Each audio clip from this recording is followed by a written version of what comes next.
एक गंभीर बात मैं कहूंगा कि सरकार से कहूंगा और भाजपा से भी कहूंगा, ऐसा भी इस युद्ध की दशा में जब विश्व का एक बड़ा हिस्सा युद्ध की सीधी चपेट में है, मेरी बात को गंभीरता समझिए, 14-15 राष्ट्र युद्ध की सीधी चपेट में है, तो मैं भाजपा और भाजपा के द्वारा नेतृत्व वाली सरकार से भी कहूंगा कि आप भी यार अब इतना भी ठंडी आइसक्रीम जैसी बात ना करो कि नहीं नहीं कुछ नहीं है, कहीं कुछ नहीं, सब ऑल वेल है, ऐसा भी ना कहो, कल आप पर भारी पड़ जाएगा, लोग आपकी बंडी खींचेंगे। समझ रहे हैं ना अमित जी? गजब बात कर रहे हो यार सब लोग। एक हाईवे पर जा रहे हैं हम और आगे पता लगा 1 किलोमीटर 2 किलोमीटर आगे कोई दुर्घटना घट गई, ट्रक पलट गया, हंगामा हो गया, तो 25 किलोमीटर 50 किलोमीटर पीछे तक उसका असर दिखेगा राजबाबू। और जो ऐसा कहें कि कोई असर नहीं, मेरी दृष्टि में वो मूर्ख। असर तो पड़ेगा ही पड़ेगा, क्यों कैसे नहीं पड़ेगा भाई मेरे। इसीलिए मैंने कहा युद्ध कोरोना जैसा ही है। यह युद्ध भारत ने शुरू नहीं किया, भारत की इसमें कोई भूमिका नहीं। हम सर्वे भवन्तु सुखिना चाहते हैं, इजराइल भी शांत रहे, ईरान भी शांत रहे, ट्रंप चाचा भी ठंडा पानी कोको कोला पिए और शांति धारण करें, यही चाहते हैं हम। लेकिन कोई ये चाहे, चाहे कांग्रेस की इच्छा हो या उनके सहयोगी दलों की, कि नहीं नहीं हम तेहरान में जाके या इलाही करें, तो वो भी ठीक नहीं। क्यों करेंगे, क्यों करेंगे? ढकेला जा रहा है तेहरान की तरफ, ईरान की तरफ, कि जी भारत क्यों नहीं बोल रहा। क्या बोले? खामनेई की मृत्यु पर शोक व्यक्त कर दिया भारत ने, जहां करना था। आप चाहते हो जुलूस निकालें, और जुलूस निकाल कर राज शर्मा का यहां कुछ नहीं बिगड़ेगा, क्योंकि ये तो भारत में, और भारत में भी उत्तर प्रदेश में है, कोई खतरा ही नहीं, चाहे जहां घूमो रात में चाहे दिन में। लेकिन जो दोहा में कतर में रह रहा है उसकी गर्दन रेत दी जाएगी। गुस्ताखे नबी की एक सजा सरता से जुदा, वह कौन हाथ हथेली लगाएगा जाके? दुष्प्रचार की सीमा रखिए, नादानी मत करिए। आप लोग में ऐसी उत्कंठा क्यों कि जबरिया कुछ हो जाए, कोई बवाल हो जाए, भारत भी उस बवाल में लपेट लिया जाए? क्यों चाहते हैं ऐसा?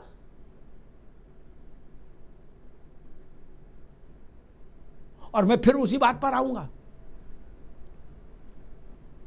कांग्रेस के नेतृत्व में विपक्ष को किसी के ऊपर विश्वास ही नहीं।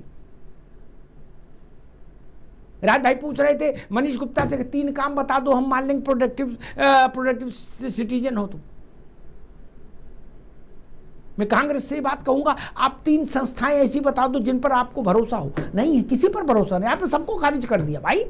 आप तो हाईकोर्ट के जज से भी कहा, इस जजों को भी हटाओ, इनके खिलाफ विश्वास प्रस्ताव लाएंगे। प्रियंका जी ने दस्तखत कर दिया, कोई रोक नहीं सकता।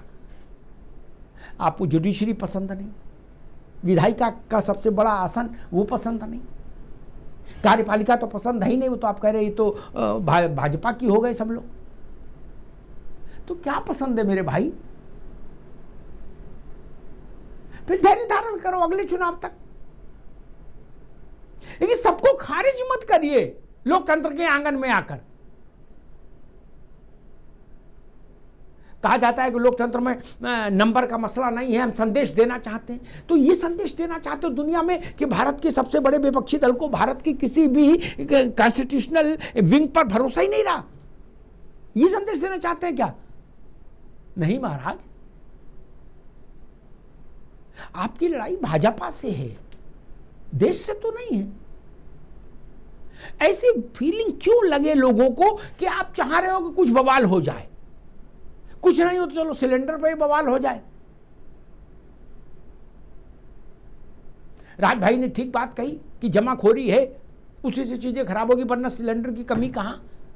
लेकिन प्रियंका जी तो ऐसी बात नहीं बोल रही, वो तो करी हाँ लाखों करोड़ों लोग दुखी हैं सिलेंडर के चलते, हाहाकार मचा हुआ पूरे देश में। कहाँ हाहाकार मचा है? अब इस बात पर बड़े नेता हैं तो कुछ कहो तो उनकी शान में गुस्ताखी हो जाती है, फिर उनके कार्यकर्ताओं को लगता है कि हमारे नेता का अपमान हो गया। लेकिन देश तो सबका है भाई। और मैं एक बात कह के बात समाप्त करूंगा, भाजपा क्या कह रही, कांग्रेस क्या कह रही वो जाने, सरकार क्या कह रही सरकार जाने। मैं अपनी बुद्धि से कहता हूं, मुझे वैश्विक स्थितियों की जितनी थोड़ी बहुत नाम मात्र की समझ है उसके आधार पर कहता हूं, पेट्रोलियम पदार्थों की श्रृंखला, पेट्रोलियम पदार्थ एक नहीं उसकी एक पूरी रेंज है उसमें प्लास्टिक दाना भी आता है जिससे पॉलीथीन बनती है, पैकेजिंग का सामान बनता है। पेट्रोलियम प्रोडक्ट्स की श्रृंखला पर संकट बढ़ता रहेगा उसी अनुपात में जितने दिन इस युद्ध को और आगे चलता जाएगा। ये सपा बसपा भाजपा कांग्रेस सब लोग हथेली लगा लो फिर भी कुछ नहीं होगा क्या? इसलिए बेमतलब ड्रामा भी मत करो, ये संकट रहेगा। जहाज में सरचार्ज लगा ना, दुनिया भर में लगा है। यहां को तुम मीनार से कूद जाओगे तो जहाज सस्ता हो जाएगा, नहीं ना? समझदारी दिखाओ भाई मेरे। दुनिया भर में यही दृश्य है, केवल भारत में हो तो मैं अनंत में अमित को कटघरे में खड़ा करूं कि यार तुम सरकार चलाना नहीं जानते। बाकी सब जगह देखो जहाज सस्ता हो गया, यहां महंगा है। बाकी सब जगह सिलेंडर सड़क पे लौट रहे, यहां मिल नहीं रहा। ऐसा कहीं नहीं है। इस मृग मरीचिका से बाहर आए देश नेताओं के बहकावे से दूर रहे। जो कह रहे सब बर्बाद हो गया वो भी झूठ बोल रहे, और जो ये कह रहे कुछ भी नहीं हुआ वो भी सच नहीं बोल रहे पूरा। ये जान लीजिए, कुछ तो हो रहा है लेकिन उसमें हमारी भूमिका नहीं, भारत की भूमिका नहीं।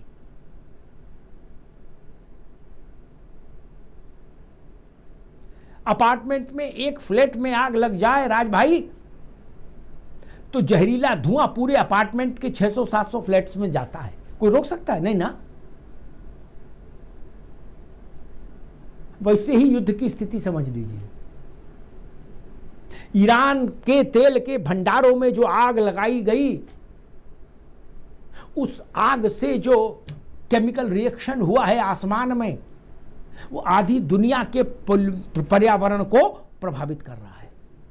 उसमें सपा बसपा भाजपा कांग्रेस का क्या मसला है? नहीं ना। वो हम तक समस्या भी आएगी, हमारा ऋतु चक्र भी बदलेगा, हमारा पर्यावरण की समस्या भी घनीभूत होगी, लेकिन उसके लिए नरेंद्र मोदी जिम्मेदार ठहरा देंगे क्या? क्या अनंत अमित गए थे वहां माचिस बीड़ी जला फेंका है? नहीं ना। व्यवहारिक बनिए, सच्चाई को स्वीकार करना सीखिए। इस युद्ध में भारत का कोई लेना देना नहीं। भारत अपनी उसी कामना पर आज भी खड़ा है, सर्वे भवन्तु सुखिना सर्वे सन्तु निरामया। लेकिन भारत अपने हितों को प्राथमिकता देगा। वो न तेहरान में लड़ने जाएगा, न तेल अवीव में लड़ने जाएगा, न वॉशिंगटन में लड़ाई में जाएगा। जान लीजिए, हम जहां हैं हम वहीं रहेंगे। और 150 करोड़ लोगों का देश छोटा देश नहीं होता। और अगर देश ने निर्णय लिया कि हम इस बाहरी युद्ध में कोई हस्तक्षेप की भूमिका नहीं रखेंगे, ठीक फैसला किया। जिनको युद्ध में भाग लेना है उनको मुबारक। भारत को तटस्थ ही रहना चाहिए, सिर्फ अपने हितों को प्राथमिकता देनी चाहिए। धन्यवाद।